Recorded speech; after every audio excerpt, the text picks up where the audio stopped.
We remember the greatest generation for their courage. But the truth is, America's Marines were built different.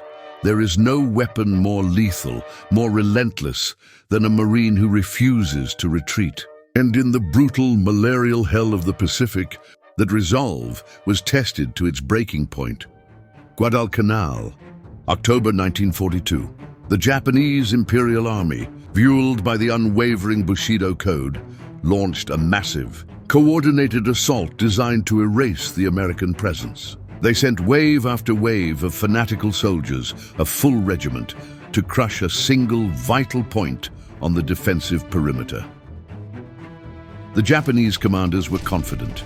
They believed they were surrounding a disorganized, exhausted company. But what they didn't know was that they had cornered their worst misfortune after the atomic bombs. They were about to meet the last man standing. The conventional view of World War II is often framed by massive industrial battles, the sweeping tank warfare of the Eastern Front, or the strategic bombing campaigns over Germany. Yet in the Pacific, a different, more primal kind of war was being waged. It was a conflict defined by individual endurance, relentless disease, and an enemy whose fanaticism bordered on the mystical. The single most brutal proving ground for the American spirit was the malarial, suffocating jungle of Guadalcanal. By the autumn of 1942, the island was less a strategic prize and more a psychological fortress. Held precariously by the 1st Marine Division, their objective, Henderson Field, was the only thing preventing the Japanese Imperial Army from dominating the South Pacific. But the cost of holding that muddy strip of land was astronomical. The Marines were not just fighting soldiers, they were fighting the environment itself. The jungle was a relentless, suffocating adversary. Every day brought fever, dysentery, and jungle rot that ate at flesh and morale. Exhaustion was permanent, and the resupply lines were constantly threatened by Japanese naval forces, leaving the Americans on minimal rations and desperately low on ammunition. The Japanese Imperial Army viewed the Marines' presence on the island as an unforgivable sacrilege, a stain on the sacred soil of the Emperor's conquest. Their tactical doctrine was rooted in the Bushido Code. Death in combat was the highest honor, and surrender was the ultimate disgrace. This philosophy meant the Marines faced an enemy that would not break, would not retreat, and often launched terrifying, screaming banzai charges under the cover of night. Attacks designed not for tactical gain, but for psychological terror and mutual annihilation. The American defensive perimeter, stretched thin and manned by gaunt, exhausted men, was under constant existential pressure. It was in this crucible of fear and desperation that the ultimate test of American resolve was set. The Imperial Army was massing for its largest, most ferocious counteroffensive to date, designed to erase the American presence in one decisive, bloody night. The Japanese plan was a full-scale, regiment-sized assault, timed to exploit the darkness and the known fatigue of the Marine lines. The very fate of the American foothold in the Pacific hinged on whether a few, isolated, outnumbered positions could withstand the inevitable, overwhelming human tide. The entire strategic outcome of the South Pacific was about to be decided by the sheer, stubborn will of the men on the line. The man who would find himself at the dead center of this storm was Gunnery Sergeant John Basilone. His past, his training, and his absolute mastery of his weapon, the heavy machine gun, had unknowingly prepared him for a 3-day ordeal that would become one of the greatest, single-handed feats of survival and destruction in American military history. The Veil of Darkness, The night of October 24, 1942, descended upon Guadalcanal with an oppressive darkness, heavy with humidity and the metallic scent of impending battle. The Marines of the 7th Regiment were on high alert, knowing the massive Japanese counteroffensive was imminent. Gunnery Sergeant John Basilone and his small 10-man machine gun section were positioned on the high ground near the Lunga River. Exactly where Japanese commanders had planned their main breakthrough, the assault began just after darkness fully enveloped the jungle. A low, nervous murmur, the sounds of thousands of Japanese soldiers, the Sendai Division, moving through the thick undergrowth, quickly escalated into a blood-curdling cacophony of shouts, screams, and the rattling of rifles. The Imperial Japanese Army, convinced that the shock of the Banzai charge would sweep the exhausted Marines away, launched themselves at the American lines with fanatical ferocity. The perimeter immediately buckled under the sheer force of the human wave. Japanese soldiers, utilizing the darkness and the dense jungle foliage, managed to bypass or overwhelm several forward positions. Basilone's own section was rapidly reduced as enemy fire tore through the ranks. His second-in-command was quickly killed, and his crew, initially 10 men strong, was swiftly decimated by the overwhelming frontal attack and the constant probing from the flanks. Basilone, quickly assuming command of the remaining few men, knew their defense was entirely dependent on their machine guns. His expertise, his mechanical mastery became their shield.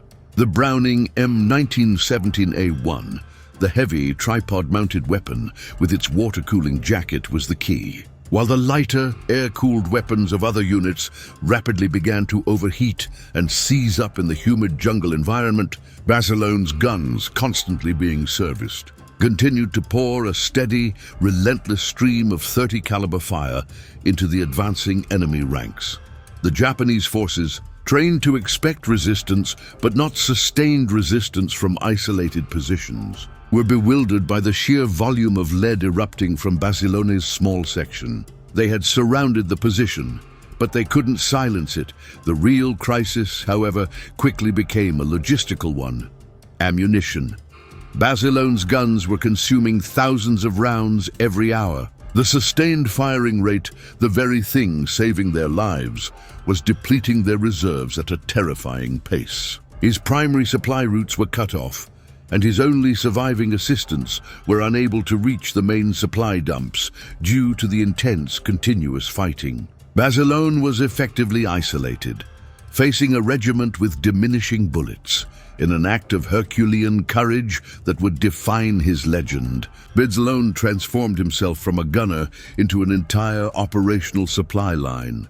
Over the next 36 hours, as the Japanese assault raged around him, Basilone repeatedly left the relative safety of his position. Armed only with a pistol and a bolo knife, he navigated through the dark, chaotic jungle, creeping through enemy lines, dodging snipers and fighting off isolated Japanese patrols. His objective, reaching the distant supply dump where the heavy ammunition belts were stored. He managed to secure belts of 30 caliber rounds and return, often carrying a crushing load, hundreds of pounds of ammunition, on his back, sometimes crawling back to his positions under the constant, murderous roar of Japanese fire.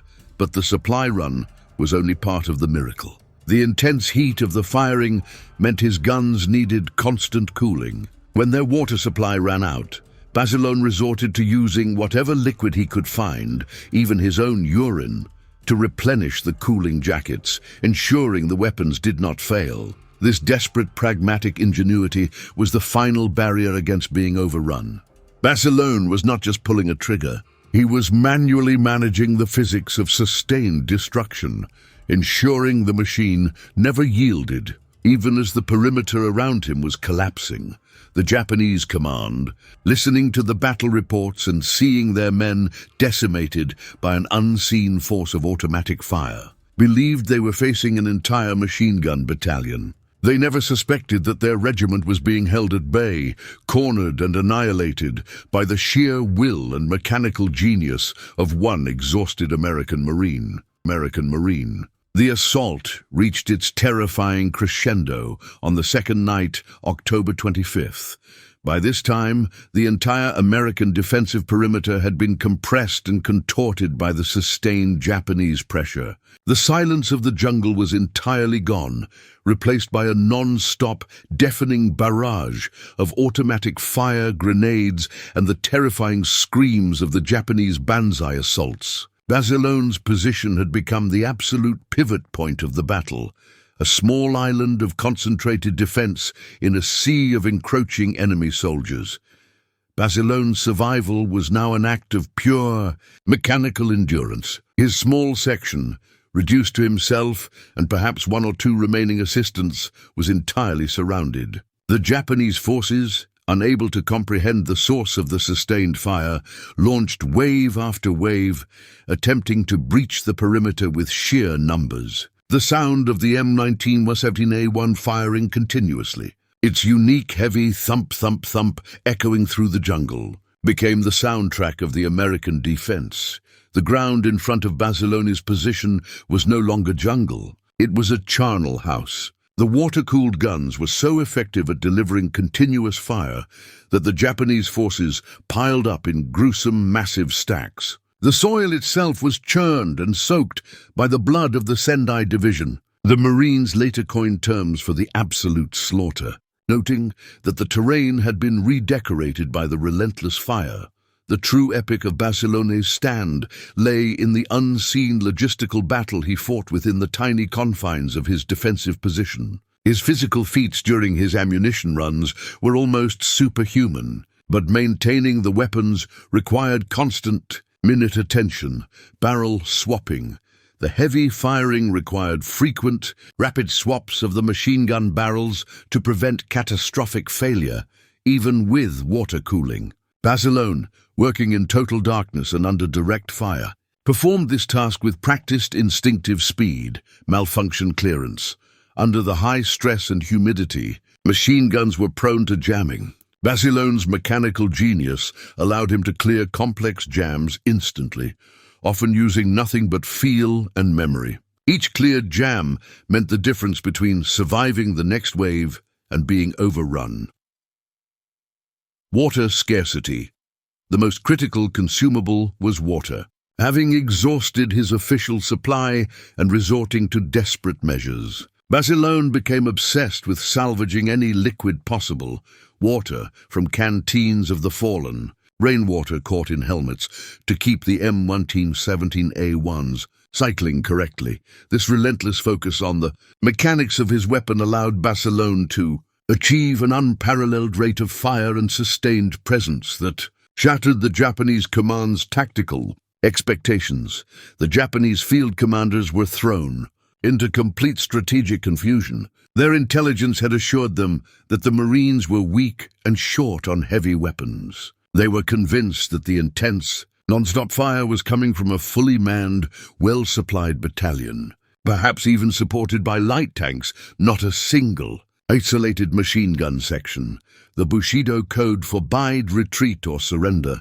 Yet the human cost of the frontal assault on Basilone's position was so extreme that it demoralized entire companies. The Japanese command continued to funnel men into the killing zone, believing that the superior numerical force would eventually silence the guns. They never altered their attack plan, allowing Basilone to continue maximizing the destructive potential of his fixed position. He had created a human landmine that swallowed entire assault waves.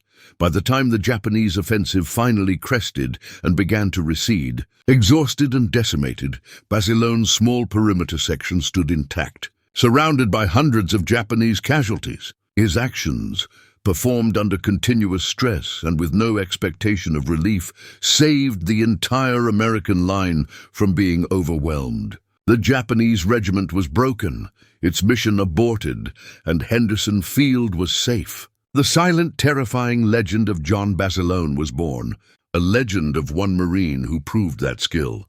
Mechanical mastery and absolute refusal to yield could, in the right moment, render obsolete the power of an entire regiment. When the Japanese assault finally broke, and the sun rose on October 26, 1942, revealing the horrific scale of the carnage, the magnitude of Gunnery Sergeant John Basilone's achievement became undeniable. His small machine gun section was found surrounded by hundreds of dead Japanese soldiers, testimony to the relentless 72-hour stand they had made. The sheer volume of destruction inflicted by Basilone's sustained fire had been the single factor that prevented the collapse of the American perimeter and secured Henderson Field. The recognition was swift and unequivocal. Basilone was immediately recommended for the Medal of Honor, the highest military decoration the United States can bestow. The citation detailed his extraordinary heroism and conspicuous gallantry in action above and beyond the call of duty. The formal presentation, made by President Franklin D. Roosevelt in 1943, transformed the working-class gunner from New Jersey into the most famous enlisted Marine in the country. However, the War Department, facing a critical need to boost public morale and sell the massive quantity of war bonds required to fund the escalating conflict, had a different plan for their new, reluctant hero. The new mission, the bonds Tour Basilone, was pulled out of the malarial hell of Guadalcanal and sent back to the United States. His new assignment was one of pure psychological warfare and propaganda, leading a massive national war bond tour. For the Marine Corps and the U.S. government, Basilone was the perfect icon. Tough, humble, working class, and undeniably heroic. He was exactly the image America needed to see after the early, demoralizing defeats in the Pacific. They needed his rugged, authentic face to sell the promise of victory and convince ordinary citizens to invest their savings. Basilone hated the mission. He was acutely uncomfortable with the manufactured celebrity, the relentless parades, the interviews, and the constant attention. He felt like a fraud, a spectacle dressed up for the cameras, while his fellow Marines were still dying in the fetid jungles of the Pacific. He famously described the entire ordeal as another form of combat. A frustrating, emotionally draining duty that he nonetheless performed out of rigid adherence to military orders. His life became a blur of press conferences, rallies in packed stadiums, and photo opportunities. He raised millions upon millions of dollars for the war effort, becoming the face of the Marine Corps and the symbol of American fortitude. But internally, the psychological weight of his new role was crushing him. Basilone saw himself as a simple gunner, not a celebrity, and he knew where he belonged: the refusal of fame and the return to combat despite the fame, the wealth, and the constant attempts by the Marine Corps to keep him safe in the propaganda role. Basilone was consumed by a quiet, desperate need to return to the fight. He felt an intense, overriding loyalty to the men still serving in the trenches, feeling guilty for his own safety.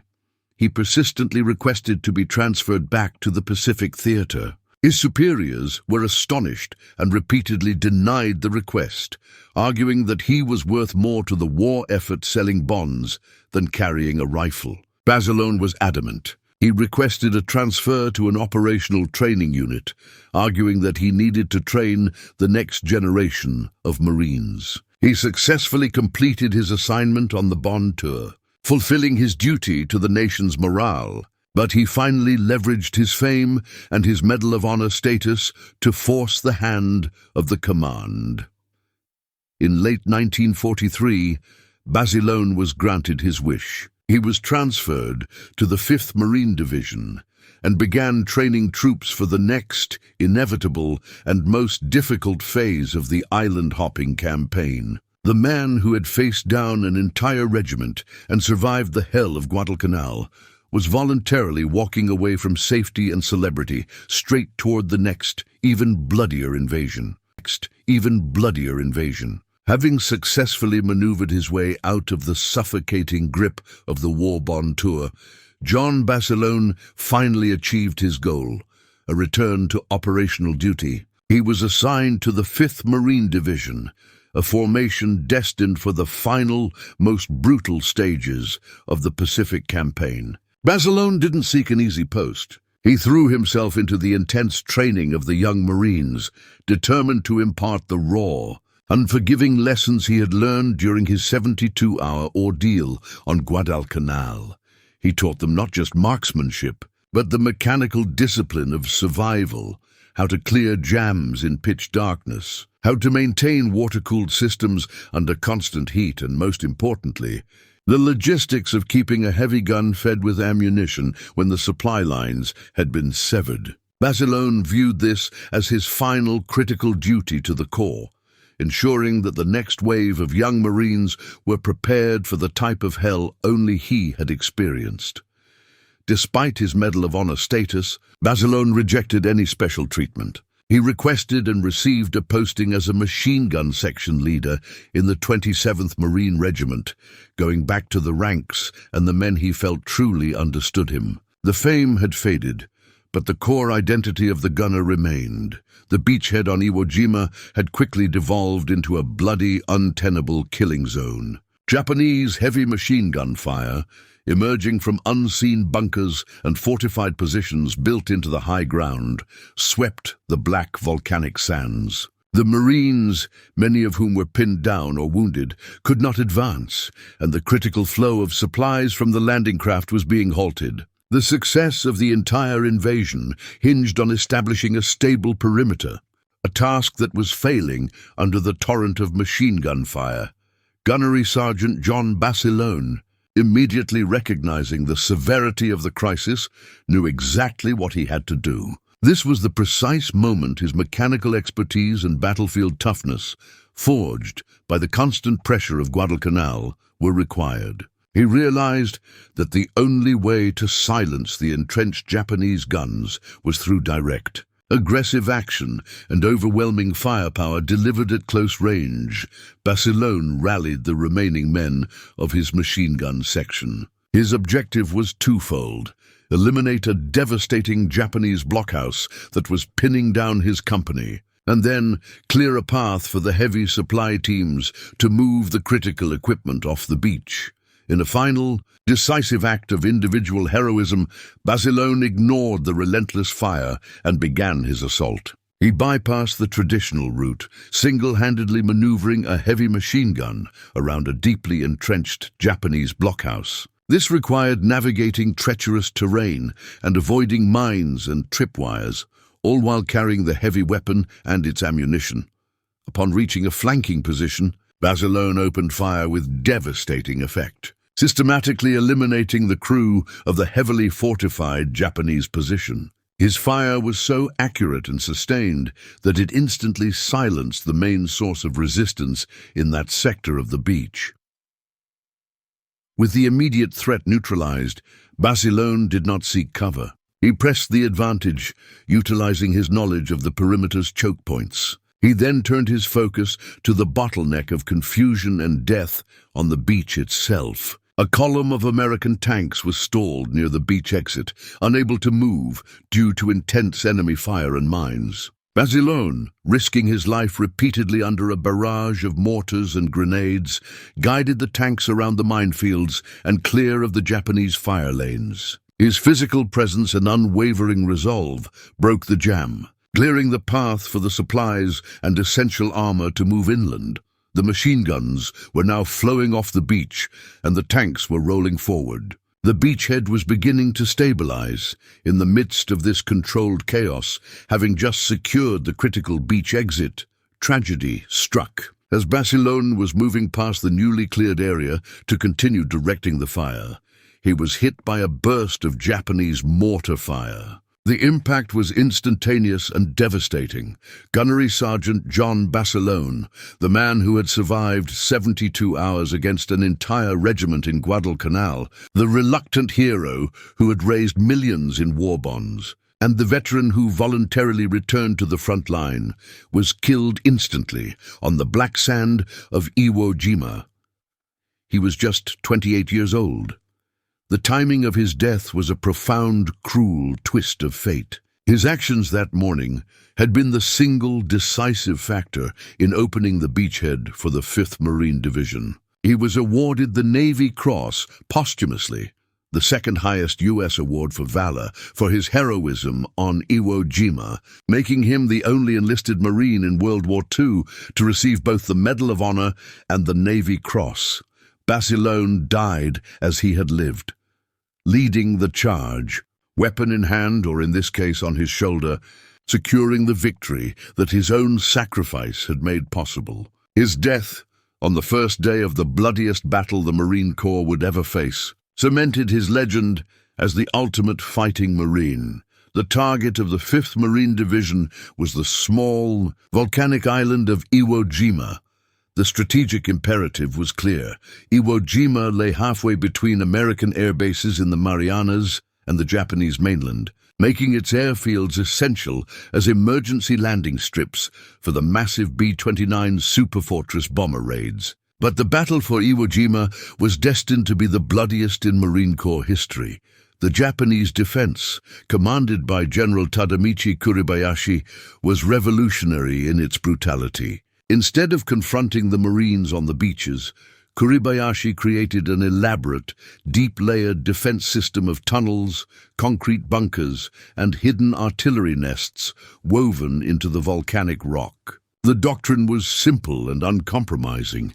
No surrender, fight to the last man, and inflict maximum casualties on the invaders. The Americans expected a quick victory. They were about to face a meat grinder. On February 19, 1945, the invasion began. The sands of Iwo Jima, composed of fine black volcanic ash, proved a nightmare. The terrain bogged down vehicles and made movement agonizingly slow. The initial Japanese defense was deceptively quiet, luring the Marines into what looked like a textbook landing.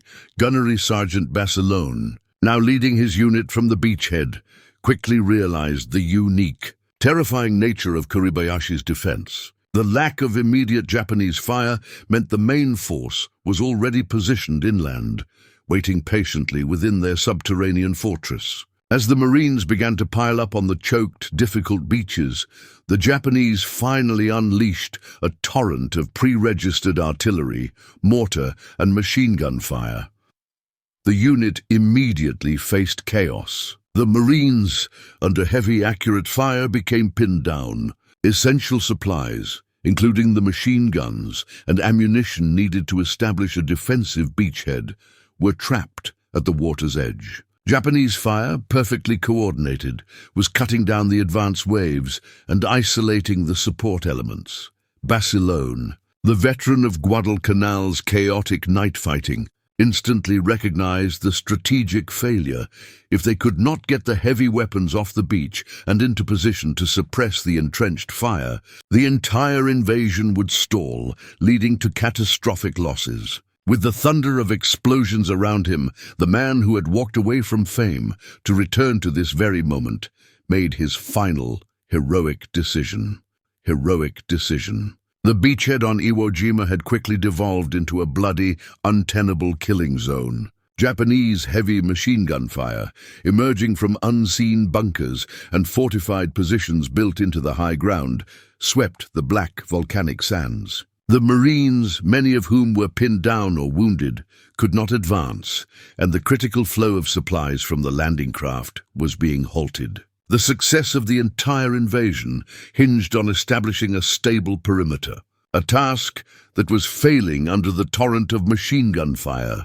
Gunnery Sergeant John Basilone, immediately recognizing the severity of the crisis, knew exactly what he had to do. This was the precise moment his mechanical expertise and battlefield toughness, forged by the constant pressure of Guadalcanal, were required. He realized that the only way to silence the entrenched Japanese guns was through direct, aggressive action and overwhelming firepower delivered at close range. Basilone rallied the remaining men of his machine gun section. His objective was twofold: eliminate a devastating Japanese blockhouse that was pinning down his company, and then clear a path for the heavy supply teams to move the critical equipment off the beach. In a final, decisive act of individual heroism, Basilone ignored the relentless fire and began his assault. He bypassed the traditional route, single-handedly maneuvering a heavy machine gun around a deeply entrenched Japanese blockhouse. This required navigating treacherous terrain and avoiding mines and tripwires, all while carrying the heavy weapon and its ammunition. Upon reaching a flanking position, Basilone opened fire with devastating effect. systematically eliminating the crew of the heavily fortified Japanese position. His fire was so accurate and sustained that it instantly silenced the main source of resistance in that sector of the beach. With the immediate threat neutralized, Basilone did not seek cover. He pressed the advantage, utilizing his knowledge of the perimeter's choke points. He then turned his focus to the bottleneck of confusion and death on the beach itself. A column of American tanks was stalled near the beach exit, unable to move due to intense enemy fire and mines. Basilone, risking his life repeatedly under a barrage of mortars and grenades, guided the tanks around the minefields and clear of the Japanese fire lanes. His physical presence and unwavering resolve broke the jam, clearing the path for the supplies and essential armor to move inland. The machine guns were now flowing off the beach, and the tanks were rolling forward. The beachhead was beginning to stabilize. In the midst of this controlled chaos, having just secured the critical beach exit, tragedy struck. As Basilone was moving past the newly cleared area to continue directing the fire, he was hit by a burst of Japanese mortar fire. The impact was instantaneous and devastating. Gunnery Sergeant John Basilone, the man who had survived 72 hours against an entire regiment in Guadalcanal, the reluctant hero who had raised millions in war bonds, and the veteran who voluntarily returned to the front line, was killed instantly on the black sand of Iwo Jima. He was just 28 years old. The timing of his death was a profound, cruel twist of fate. His actions that morning had been the single, decisive factor in opening the beachhead for the 5th Marine Division. He was awarded the Navy Cross posthumously, the second highest U.S. award for valor, for his heroism on Iwo Jima, making him the only enlisted Marine in World War II to receive both the Medal of Honor and the Navy Cross.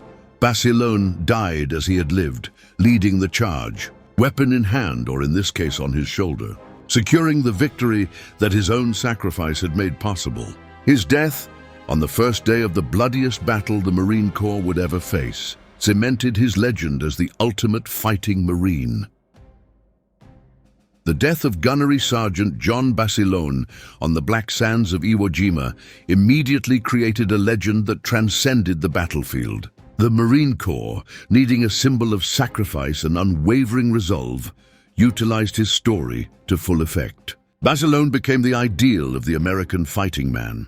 Humble, working class, fiercely loyal, and utterly unstoppable in combat. His life exists as a profound study in contrasts. Manila John, a nickname earned from his army days in the Philippines, lived two distinct lives during the war. The first was the silent warrior, the relentless gunner on Guadalcanal, who survived through sheer mechanical will, hauling ammunition under fire, and whose only ambition was to protect his comrades. This Basilone was defined by the intensity of combat and the silence of duty. The second was the reluctant icon, the Medal of Honor recipient forced into the glare of Hollywood and the war bond tours, a hero who raised millions but felt utterly disconnected from his own fame. This Basilone was defined by the internal war, the crushing burden of survival and the desperate need to return to the only place he felt truly honest, the front line. His final act on Iwo Jima, where he disregarded his safety and his own high rank to ensure the machine guns got off the beach, unified those two lives. He died a gunner performing the most basic and vital duty, proving that his loyalty to the Marines and his belief in fighting alongside his men was absolute. Basilone's legacy became the foundation of the modern Marine Corps mythos. His Medal of Honor, earned by saving 75 men after his section, was wiped out on Guadalcanal, and his posthumous Navy Cross, earned by opening the beachhead at Iwo Jima, established an almost unattainable standard of bravery. He demonstrated that the individual Marine, even when outnumbered by a regiment or facing an overwhelming barrage, possessed the capacity for decisive, history-altering action. The stories of his combat endurance, his mechanical genius with the M1917A1, and his selflessness became mandatory reading for every Marine recruit. His hometown of Raritan, New Jersey, celebrated him, and a U.S. Navy destroyer, the USS Basilone, was named in his honor. He became the face of the Pacific War's true cost, a painful reminder of the price paid by the best of the greatest generation. The silent suffering of the war, the PTSD, the trauma, the loneliness Basilone experienced upon his return was often obscured by the shining spectacle of his medals. Yet his life, both public and private, stands as the ultimate testament to the profound sacrifices required to secure a victory against an enemy fighting for total annihilation.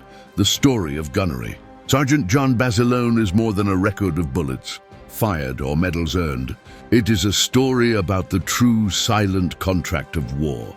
We look back at the images of Guadalcanal and Iwo Jima, the jungle rot, the black sand, the sheer unimaginable terror. We see the faces of young men, exhausted and alone, facing the unyielding darkness. And there, in the midst of the chaos, was Basilone.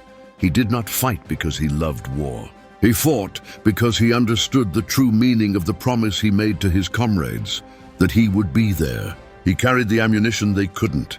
He cleared the jams they couldn't see. And in the end, he paid the final, full measure of devotion so that others, his friends, his Marines, his nation, could live.